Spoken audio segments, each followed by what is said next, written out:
Senator from Utah. Mr. President, it's no secret that the so-called Affordable Care Act is a train wreck waiting to happen. Some of it's already happened. We know that. The American people know that. My constituents all over Utah know that. But sadly, the President of the United States doesn't seem to know it. In fact, the President is out today trying to convince the American people that his signature domestic achievement is a winner. Few people believe him, however, and no amount of spin on his part will change that. Frankly, Republicans have been saying Obamacare would be a disaster since well before it was enacted. Indeed, if you look back at the original debates over Obamacare, you'll find that we predicted virtually all of the problems we're seeing now as the administration attempts to implement this poorly crafted law. Let's just take a look at some of the predictions that we made. We predicted, for example, that in order to avoid the employer mandate, businesses would cease hiring new workers and that they would move existing employees to part-time. Obamacare requires employers with 50 or more full-time employees to offer their workers health coverage of a minimum value or pay a penalty. As we predicted, a number of small businesses, which are the main job creators in this country, are simply opting to unilaterally limit their full-time employees in order to avoid the mandate. Just think about that, Mr. President. We have the lowest labor participation rate since the Carter administration, but instead of working to create the jobs that American families and workers need, more and more businesses have stopped hiring to avoid the costs that come with Obamacare. The law defines, quote, full-time, unquote, employees as those working more than 30 hours a week. As a result of this bizarre definition, many employers have opted to simply cap workers' hours. That is happening everywhere, Mr. President. It's happening in the private sector and among public schools and municipalities. In fact, it's happening so often that even the leaders of big labor, who are among the biggest supporters of Obamacare, have publicly argued that the law is destroying the 40-hour work week.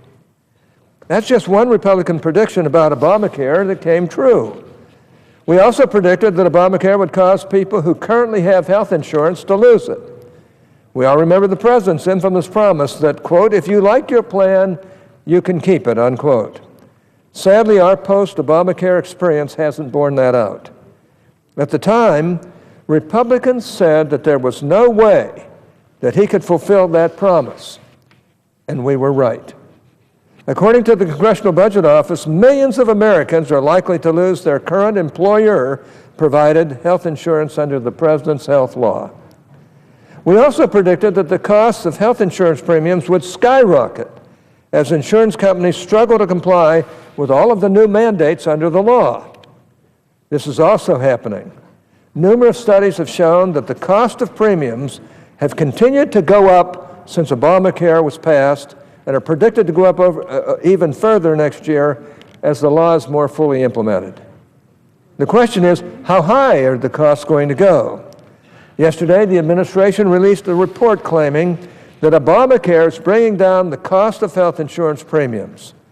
Specifically, the report claims that premiums, quote, will be 16% lower than predicted or projected, unquote. Well, Mr. President, lower than projected is not the same as lower than they are now. If you compare the cost of Obamacare health plans with the cost of plans available on the market today, it is indisputable that the costs are going up under the law. The administration is free to cherry-pick data in order to make the best case possible. Indeed, that's what they've done with this most recent report. However, even when they cite the most favorable data available, we see that Obamacare is making health insurance premiums more expensive in this country. And when you look at the more complete picture of the data, you'll find that it's even worse. As the Manhattan Institute for Policy Research recently found, individual market premiums will increase 99% for men and 62% for women nationwide under Obamacare. This, once again, was not unforeseen. While the President was claiming that his health care plan would reduce premiums by an average of $2,500 a year, Republicans predicted the costs would actually go up under the law. As it turns out, we were right on that one too. Republicans also predicted that health care spending would increase as the result of Obamacare. The president, as you recall, promised that the law would lower the cost of health care. However, health care spending is projected to increase dramatically as a result of Obamacare. Republicans also predicted that Obamacare would increase the deficit. And wouldn't you know it, the former director of CBO has projected that the health law will add $500 billion to the deficit in the first 10 years and more than $1.5 trillion in the second decade. We predicted that middle-class families would see their taxes go up as a result of Obamacare. And if you look at the law, you'll see that it includes no fewer than 11 taxes and penalties that directly impact the middle class, including taxes on medical devices, prescription drugs, and flexible spending accounts. In addition, Republicans predicted that health insurance exchanges, where people go to sign up for Obamacare's mandated insurance, and the system of verifying and approving premium and cost-sharing subsidies for people in those exchanges would be a nightmare to manage. This has been confirmed time and time again as the administration has continually missed deadlines and offered only scant details as to how these exchanges are going to work, even as they are set to go live on October 1st. Studies from the Government Accountability Office have confirmed that the exchanges are not likely to be ready in time. In fact, just yesterday, the District of Columbia announced that it will be delaying the implementation of its exchange because of, quote, high error rates, unquote. Two other states, Idaho and Minnesota, also might delay their exchanges. During the debate over Obamacare, Republicans predicted that despite all the claims that, quote, health care reform is entitlement reform, unquote, the law would not shore up our unsustainable entitlement programs. We're set to spend more than $10 trillion on Medicare and Medicaid over the next 10 years. The CBO has called our health care entitlements our, quote, fundamental fiscal challenge, unquote.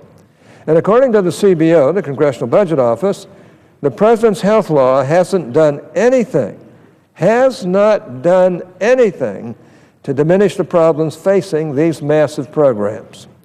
So like I said, Mr. President, none of the problems we're seeing today were unforeseen. Republicans predicted all of these difficulties years ago. We weren't psychic, we just know how markets work. And more importantly, we've learned from experience just how inept government can be when it ventures into uncharted territory. The Democrats who drafted this monstrosity and forced it through Congress either didn't understand the inherent problems with the legislation or they just plain didn't care. I suspect it was a little of both. At the time, they were more concerned with just getting something passed so the president could claim victory on one of his central campaign promises that they were passing something that would actually work. And now we're all seeing the results, and only part of the results. I'm only mentioning a few things here today. Nearly every week, we learn of another problem the administration is having with implementing Obamacare. Like I said, we constantly hear announcements that certain elements of the law are going to be delayed. We've heard this about the employer mandate, the small business health insurance market, and employee automatic enrollment in the exchanges. And we got the latest announcement just today, Madam President. Today we found out that the Obama administration is postponing online enrollment in some of the small business exchanges that were scheduled to open this coming Tuesday. The administration makes these delay announcements almost nonchalantly, never acknowledging that they are indications of a larger problem with the law. Instead, they simply press forward, ignoring the warning signs and pushing our nation's healthcare system even further towards the cliff. It's clear what needs to be done here, Madam President. It's not complicated or convoluted. On the contrary, it's quite simple. This law needs to be eliminated, and Congress should do whatever is in its power to get that done. This has been my position since the day the law was passed, and it continues to be my position today. I've supported repealing Obamacare. I've supported delaying it, and I support defunding it. I've introduced multiple pieces of legislation that would repeal the most egregious parts of Obamacare, including the individual mandate, the employer mandate, the medical device tax, and the health insurance tax. With days to go before the exchanges go live on October 1st, I have legislation backed by 31 of my colleagues delaying them until the GAO can certify that private and personal information of consumers and patients will be secure. I've come here to the floor on numerous occasions to call for either repeal or a permanent delay to the implementation of the law. And regardless of how the debate over the continuing resolution plays out, I will continue to do so.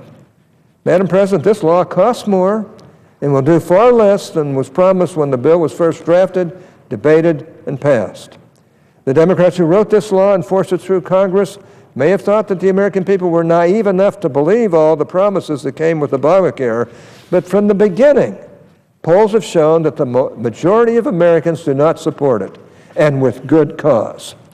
That's why I've publicly applauded the House of Representatives for passing its continuing resolution that defunds Obamacare. Getting rid of Obamacare is just the first step. Once we do that, we need to work together on a bipartisan basis to find a way to reduce health care costs for the American people while also making sure that we cover the American people. We've seen what happens when one party tries to fix health care on its own. What we got was a disaster of a law that has actually increased health care costs, all while imposing new taxes and mandates on the American people and creating chaos in the entire American health care system. The American people deserve better, Madam President, and the legislation before us today is the first step toward giving them that. Now, I understand that the Democrats are going to peel out the one provision that we all in the Republican side support. Everyone on the Republican side supports defunding of Obamacare and starting over and doing it right and doing it in a bipartisan way instead of this partisan way that has wound up with the biggest fiasco that I've seen around here in all my 37 years in Congress. I'm concerned, Madam President. We can do better. This has become too much of a partisan exercise, and frankly, I'm very concerned that our country is going to really suffer because some of our friends just think they got to continue to support this dog of a bill, even though day after day after day we find more and more reasons to oppose it. Well, we brought these things up before. Maybe not some of these, because some of these have just occurred just in the last day, as a matter of fact. Think of the fraud and think of the open door for scam artists, because they're going to go ahead on October 1st with individuals saying that they think it's fine, but there has been no independent verification done by this administration or by anybody to make sure that the private information of our individual citizens is protected. It's a disgrace. It's a disgrace that we're letting them get away with it. And it's a disgrace that's going to come back to hammer us as members of Congress who didn't do our job right in the first place and who continuously keep supporting a bill that's eating us alive. Madam President, I yield the floor and suggest the absence of a quorum.